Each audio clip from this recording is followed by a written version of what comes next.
Is this some kind of joke? I asked, my voice breaking as the video played behind me. The laughter and gasps from the audience were deafening, each one like a dagger to my chest. My face burned, and my hands gripped the edges of the podium so tightly that I thought it might crack. My name is Victoria Reed. I'm 38 years old, and I'm the CEO of Reed Tech, a tech company I built from scratch over the last decade. This stage, this moment, was supposed to be my triumph, the highlight of our company's annual Innovation Summit in front of our employees, clients, and some of the most influential people in the industry. Instead, I was standing there, exposed and humiliated, as a manipulated video played out lies for everyone to see. Not long before, the room had buzzed with anticipation as I stepped onto the stage, the bright lights blinding me momentarily. This wasn't just another keynote speech. It was the moment. Reed Tech's annual Innovation Summit, broadcast live to thousands worldwide. The audience was a mix of employees, clients, and industry leaders, all gathered to hear about our latest breakthroughs. Months of preparation had led to this day, and I was ready. Or at least I thought I was.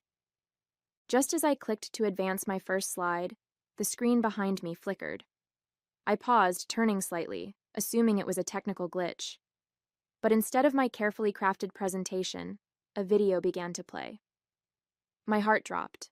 It was a deepfake, my face, my voice, saying things I never said. The version of me on the screen was cruel, mocking employees, sneering at charitable projects, and making offensive comments about clients. Gasps echoed through the room, quickly followed by uneasy laughter, the kind that made my skin crawl. I turned back to the audience, my pulse hammering in my ears. My voice caught in my throat, but I forced myself to speak. "Well," I said, gripping the edges of the podium, "that's certainly one way to get everyone's attention."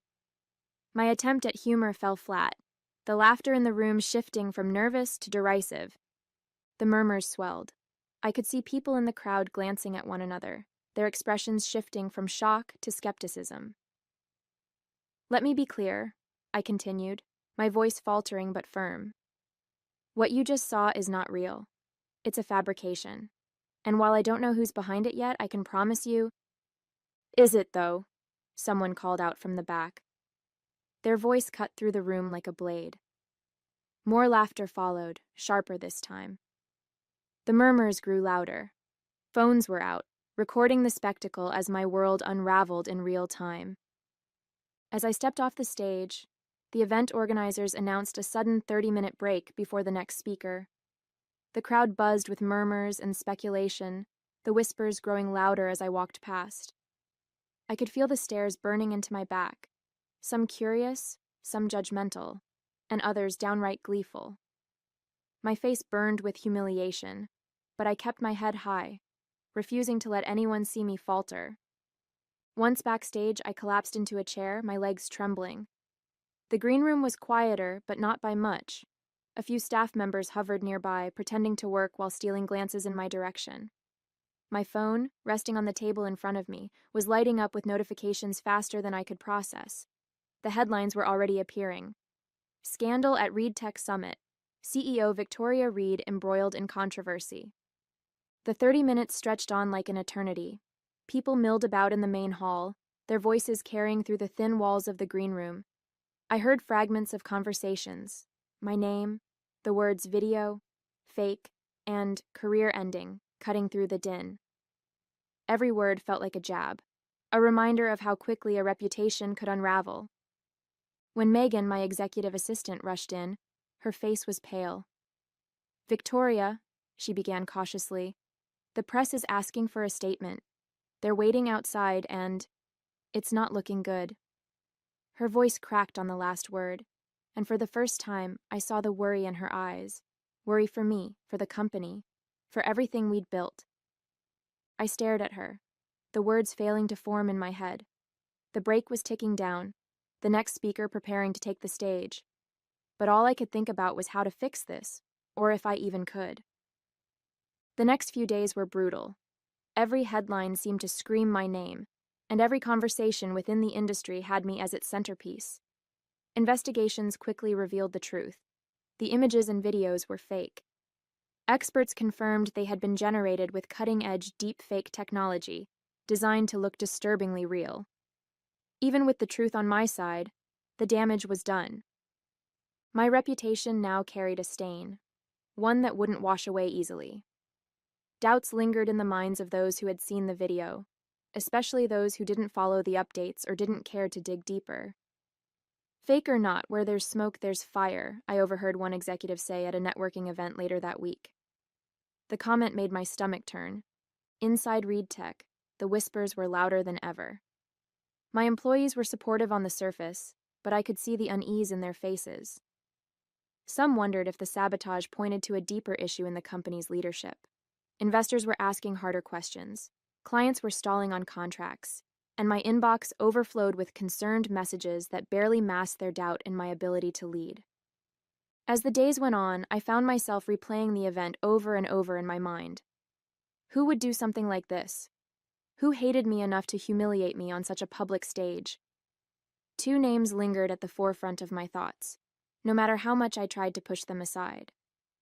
First, there was Nathan Cross, the CEO of CrossTech and my fiercest competitor. Nathan had never hidden his disdain for me, often making snide remarks at industry events about how lucky I was to lead ReedTech.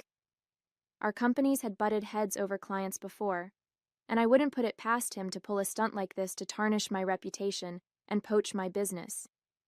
Then there was Diana Lewis, my former business partner and co-founder. We'd started ReedTech together, but our relationship had soured years ago after a bitter disagreement about the company's direction. Diana left, taking a settlement and a bruised ego. She hadn't spoken to me since, but I'd heard whispers about her trying to build her own company. Was this her way of getting revenge? Neither option felt right. Nathan was too brash to hide behind something like this. If he wanted to take me down, he'd do it openly. Diana, on the other hand, had always been calculated, but was she still nursing a grudge after all this time? I spent hours combing through every detail, trying to connect the dots. Nathan had the motive. Hurting me would weaken ReedTech's standing in the industry, giving his company an edge. But the more I thought about it, the less it made sense. His style was loud and bold, not calculated. A smear campaign like this? Too subtle for Nathan. He'd rather gloat openly than pull strings from the shadows. Diana, though, Diana was different. She'd always been deliberate, measured, and painfully strategic. Our fallout had been ugly, filled with accusations and resentment. I had moved on, or at least I thought I had, but maybe she hadn't. The timing made sense. ReedTech's success was growing, casting an even bigger shadow over whatever Diana was trying to build. Was this her way of evening the score? The thought consumed me as I paced the floor of my apartment that night. It had to be one of them, Nathan or Diana. But which one? My instincts warred with the evidence, or lack thereof. I clenched my fists, trying to push the doubt aside. Whoever it was, I wasn't going to let them win. The next morning, I walked into my office, still replaying every detail in my mind. Megan, my assistant, was already there, sorting through a stack of folders on my desk. She looked up as I walked in and immediately noticed the tension in my face. "Rough night?" she asked, offering a sympathetic smile. "You could say that," I replied, sinking into my chair. "I need your thoughts on something, Megan. This situation with the deepfake, it's eating me alive. I've narrowed it down to 2 people who could have done this." Megan pulled up a chair, her brow furrowing. "You've got my full attention. Who do you think it is?" I leaned forward, resting my elbows on the desk. Nathan Cross or Diana Lewis. Nathan has always hated me, and ReedTech is his biggest competition. Taking me down would give him a huge advantage. But this kind of thing doesn't feel like him. He's more of a rub-it-in-your-face kind of guy. Megan nodded thoughtfully. "Yeah, Nathan's not exactly subtle. If it were him, he'd probably be gloating about it by now." "Exactly," I said. "Then there's Diana. We haven't spoken in years, but our fallout was messy. She walked away with a settlement and a grudge. She's smart, calculated. This feels like something she'd do." Megan tilted her head, considering my words. She definitely has the brains for it. And if she's still holding on to that grudge, yeah, I could see her doing something like this. I sighed, running a hand through my hair. The thing is, I don't have solid evidence against either of them. It's all just instinct. Okay, Megan said, leaning forward. Let's think this through. If it's Nathan, what's his play? How does he gain from this? He'd undermine my reputation, make me look unfit to lead Reed Tech, I replied. It would make clients and investors question the company's stability. That could open the door for him to poach our business. True, Megan said. And Diana? I hesitated. Revenge. Pure and simple. This could be personal for her. She doesn't need a business gain, just the satisfaction of watching me fall. Megan leaned back in her chair, crossing her arms. Both are possible, but I'm leaning toward Diana. She has more reason to make it personal. Nathan's more likely to go for the jugular in a way that's traceable. It's too subtle for him. After my conversation with Megan, I realized there was only one way to move forward. I had to confront them, or at least test their reactions. Subtlety would be key. If either Nathan or Diana were responsible, they'd slip up eventually. I picked up my phone and stared at the two names on my contact list, my thumb hovering over the screen. Nathan first. He was impulsive and brash, easier to rattle. I tapped his number, my heart pounding as the phone rang. Victoria. He answered after a few rings, his voice sharp and impatient. How are you today? Cut the formalities, Nathan, I said, injecting a casual tone into my voice. I'm sure you've seen the headlines. Of course, he said, a smug undertone creeping into his words. It's been the talk of the industry. Gotta admit, that video? Brutal. Almost too good to be true. I paused, letting the silence linger for a moment. It's fake. You know that, right? Fake or not, perception is reality, isn't it? He replied, a low chuckle following his words. But hey, if you need a shoulder to cry on, I've got a few minutes. I gritted my teeth. I'll be fine, Nathan. Just wanted to check if you'd heard anything unusual. You're well connected, after all. His laughter stopped abruptly. Why would I know anything about it? You think I'm behind this? I matched his sharp tone. Just covering all my bases.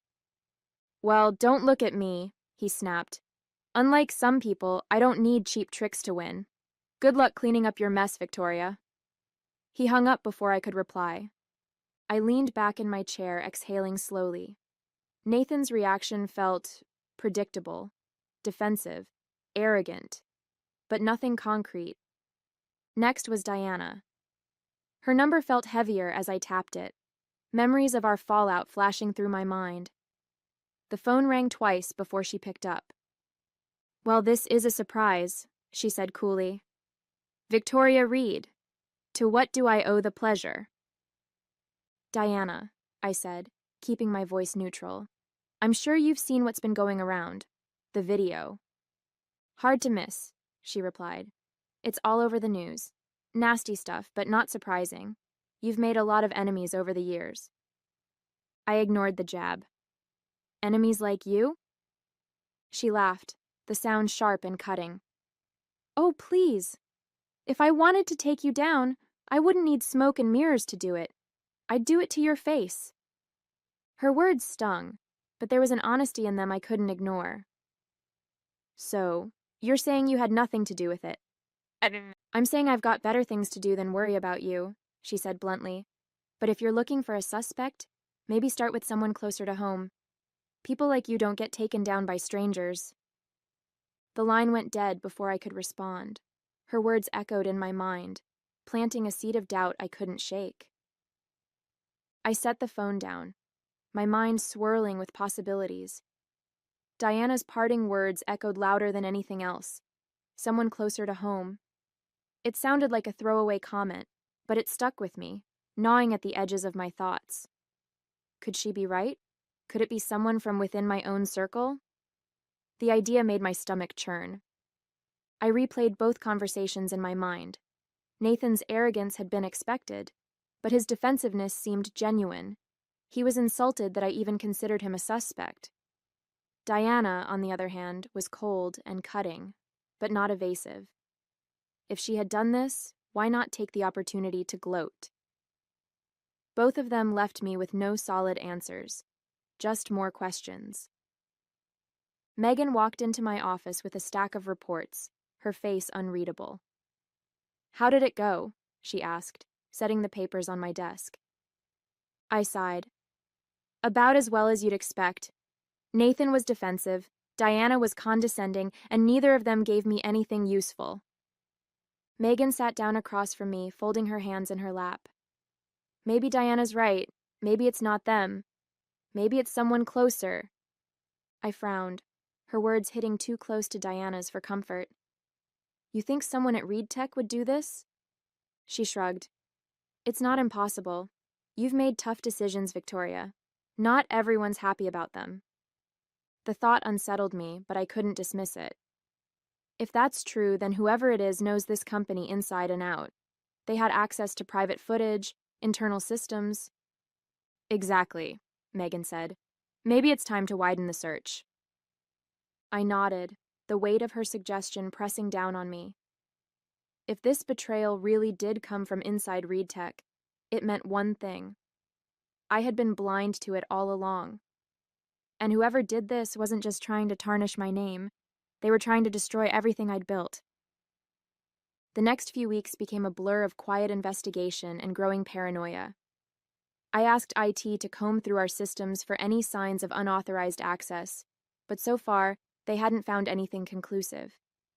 Every time I walked into a meeting or passed someone in the hall, I wondered, was it you? Megan and I worked late into the nights dissecting every clue we had. She was relentless, her attention to detail impressing me even in the midst of chaos. She'd pull files, cross-reference timelines, and double-check every piece of data. If there was a thread to pull, she was determined to find it. One evening, as we sat in my office under the dim glow of my desk lamp, Megan leaned back in her chair and sighed. "What if this isn't about money or competition?" she asked. "What if it's personal?" I looked up from my laptop. "Personal? How?" "Think about it," she said. "This wasn't just an attack on Reed Tech. It was targeted at you. The way that video was edited, the things it showed, it was meant to humiliate you, not just discredit the company." Her words sent a chill through me. I had been so focused on the professional implications that I hadn't considered the personal angle. But Megan was right. Whoever did this wanted to hurt me on a deeper level. The question was, why? The next morning, as I sipped my coffee and tried to brace myself for another day of uncertainty, my phone buzzed with a notification. It was an email from Tom, the head of IT. Subject: Update on deepfake investigation Victoria. We found a possible lead. Can you come down to the IT department to discuss? Tom. I didn't waste a second. Within minutes, I was in Tom's office, where his desk was covered in screens displaying server logs, timestamps, and what looked like access trails. He gestured for me to sit, his expression a mix of determination and unease. "We've been working nonstop," he began. "Last night, we found something unusual. During the time the video was uploaded, there was remote access to the presentation server." "Remote access?" I asked, leaning forward. "From outside the company?" Tom shook his head. "No, from within. The access came through a VPN, masking the original user's identity. But we managed to narrow it down to one department: communications." I frowned. "Communications? Why there?" "It makes sense," Tom said. "That department handles external presentations, media files, and anything related to public-facing content. The person responsible likely had access to the presentation software and the event materials." I nodded, processing the information. It was a solid lead, but it didn't point to a specific person yet. "So, what's next?" Tom tapped on his keyboard, pulling up another screen. "We're running a deeper scan to pinpoint which workstation initiated the VPN access. Once we have that, we'll be able to identify the account used." "Good," I said, my voice firm. Keep me updated. And Tom? This stays between us. He nodded. Understood. As I left his office, the weight of this new lead settled on my shoulders. Someone in communications. Someone who worked closely with event materials. The circle was tightening, but the question remained. Who? Later that day, Tom called me back to his office. The room was dim, the glow of his monitors casting shadows on the walls. His face was set in a determined frown as he motioned me toward his desk. We've narrowed it down, he began, tapping a screen that displayed server logs and access trails.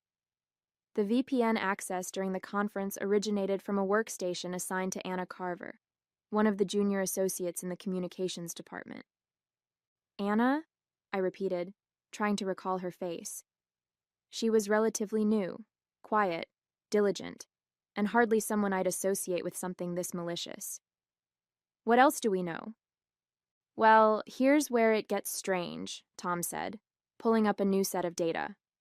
Her credentials were used to log into the system during the exact time frame of the deepfake upload, right as your presentation began. But this wasn't from her office, it was from a workstation set up for the event backstage. I frowned. You mean someone was physically in the building during the summit? He nodded. Exactly. And it gets better, or worse, depending on how you look at it. He clicked to open a video file. We synced the login time with the building's security footage. This is the backstage area during your presentation. On the screen, I saw a figure dressed in a black blazer and slacks swipe an ID card at one of the event workstations. The timestamp matched perfectly with the moment the video interrupted my keynote. The footage was grainy, and the person's face was turned away from the camera, but it was clear this wasn't Anna. The build, the posture, it didn't match her at all. It matched someone else. And I knew exactly who. It was Megan. The air felt heavy around me as I tried to process what I was seeing. Megan, the person who had stood by my side through everything, had betrayed me in the most personal, calculated way possible. I couldn't bring myself to say anything as I walked back to my office. The images of Megan from the security footage looped in my mind, each replay cutting deeper. How had I missed this? How had I let someone so close slip through my defenses? By the time I reached my desk, my emotions had shifted from shock to anger. Megan was seated at her usual spot outside my office, typing away on her computer as if nothing had happened. She looked up and smiled, a practiced, familiar gesture that now felt hollow. Hey, Victoria, she said cheerfully. Tom mentioned you were in IT earlier. Any updates on the investigation? Her calmness made my stomach churn. Nothing yet, I said evenly, forcing a tight smile. But we're getting close. Her face didn't betray a single flicker of concern. If anything, she looked intrigued. That's good to hear. Whoever did this is going to pay, right? I nodded slowly, the weight of her betrayal settling deeper into my chest. Oh, they will, I said, my voice steady despite the storm inside me. I'll make sure of it.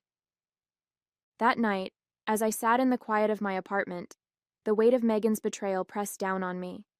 I stared out the window at the city lights, my mind running in endless loops. She had worked beside me for years, earning my trust and positioning herself as my confidant. And now I knew the truth.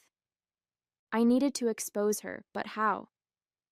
The evidence was undeniable, yet the way I handled this would define not just her fate, but mine as well. A direct confrontation could work, but it would give her the chance to spin the story. Public exposure would send a clear message, but it might make me look vindictive in front of the company.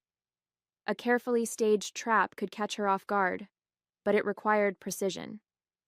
Every option carried its risks, its rewards. I leaned back, closing my eyes.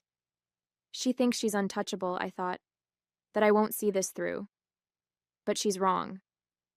The next morning, I finalized my plan. It wasn't subtle, but it would be effective. The entire company needed to see the truth, not just for my sake, but to reinforce that no one, not even someone close to me, could get away with undermining ReadTech. I called Megan into my office. "We're holding a company-wide town hall this afternoon," I said, keeping my tone neutral. "It's about the deepfake investigation. I want you there by my side. You've been my closest ally through all this, and it's only right that you're part of the resolution." Megan's face didn't flinch. If anything, she seemed pleased, even smug. "Of course, Victoria. I'll be there." The hours leading up to the event were a blur of preparation. Tom worked tirelessly to compile a polished presentation of the evidence, and I rehearsed my own opening remarks. By the time the town hall began, the auditorium was packed with employees, all eager to hear how we'd resolved the scandal that had gripped the company for weeks. Megan sat to my left, her posture relaxed, a faint smile on her lips. Tom sat to my right, his laptop open and ready. I stepped up to the podium, taking a deep breath before speaking. "Thank you all for being here," I began, my voice steady despite the storm brewing inside me.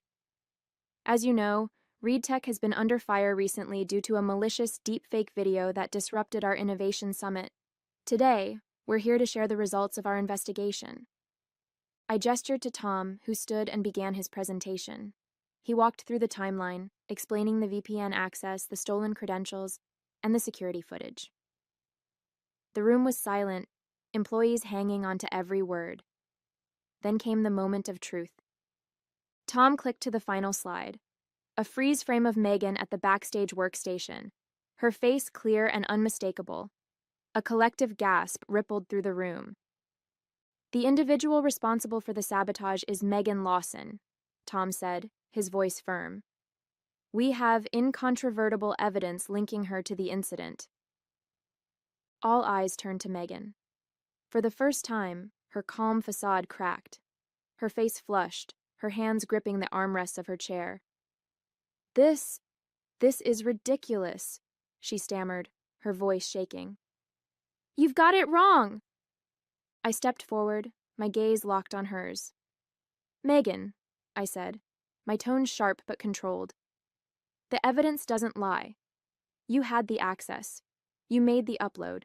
And you betrayed this company. And me." Megan shot up from her seat, her face a mixture of anger and desperation.